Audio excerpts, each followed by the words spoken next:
ആ, വളരെ സന്തോഷമുണ്ട് അക്കാര്യത്തില്. ആ, പിന്നെ ഇതാണ് അവിടെ ഒരു ഇത് വന്നിട്ടുള്ളത്. ആ, നമ്മുടെ ഭാഗത്തു നിന്ന് നമ്മൾ മാപ്പ് പറയുകയുണ്ടായി. കാരണം നമ്മളെ ആ, വാക്കുകൊണ്ട് വേദനിപ്പിച്ചിട്ടുണ്ടെങ്കിൽ അത് പൂർണ്ണമായിട്ടും മാപ്പ് പറയാൻ എനിക്ക് യാതൊരു ഈഗോ കോംപ്ലക്സും ഒന്നുമില്ല എന്നുള്ളതാണ്. ബോധത്തോടു കൂടി അങ്ങനെ പറഞ്ഞിട്ടുള്ളതല്ല. എന്തെങ്കിലും തരത്തില് അങ്ങനത്തെ തെറ്റ് പറ്റിയിട്ടുണ്ടെങ്കിൽ തീർച്ചയായിട്ടും ക്ഷമിക്കണമെന്ന് അപേക്ഷിക്കുകയുണ്ടായി.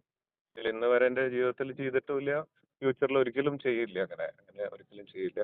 കോടതിയെ ബഹുമാനിക്കുന്നു. എനിക്ക് നീതിന്യായ വ്യവസ്ഥയിൽ വളരെ വിശ്വാസമുണ്ട്. തീർച്ചയായിട്ടും ഒരിക്കലും അങ്ങനത്തെ ഒരു ഉദ്ദേശമില്ല.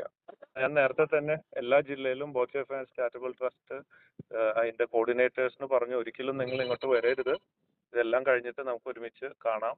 ആ, ഇവിടെ വന്ന് എന്ത് ചെയ്താലും അതിന്റെ ഒക്കെ ദോഷം എനിക്ക് ഉണ്ടാവുക, ഇതൊക്കെ ഞാൻ പറഞ്ഞിട്ടാന്ന് വിചാരിക്കും. അതുകൊണ്ടൊക്കെ എല്ലാ ജില്ലയിലും നേരത്തെ തന്നെ ഡയറക്ഷൻസ് കൊടുത്തിട്ടുണ്ട്. അതുകൊണ്ട് ഒരിക്കലും നമുക്കറിയുന്ന തരത്തിൽ നമ്മൾ പറഞ്ഞിട്ടോ ആരും അവിടെ വന്നിട്ടില്ല. നമ്മൾ ചാരിറ്റി പ്രവർത്തനങ്ങൾ വ്യാപൃതമാണ്. നമ്മുടെ ബോച്ചെ ഫാൻസ് ചാരിറ്റബിൾ ട്രസ്റ്റ് അങ്ങനെയുള്ള കാര്യങ്ങളിലാണ് കൂടുതൽ ശ്രദ്ധിക്കുന്നത്. ഇതുപോലെയുള്ള കാര്യങ്ങളിലേക്ക് ഒന്നുമല്ല. തീർച്ചയായിട്ടും അന്നും പറഞ്ഞിട്ടുണ്ട്, ഇപ്പോഴും അത് തന്നെയാണ് അവരോട് പറയാനുള്ളത്. തീർച്ചയായിട്ടും അവരുടെ സ്നേഹം എനിക്കുണ്ട്, എനിക്ക് മനസ്സിലാക്കാം.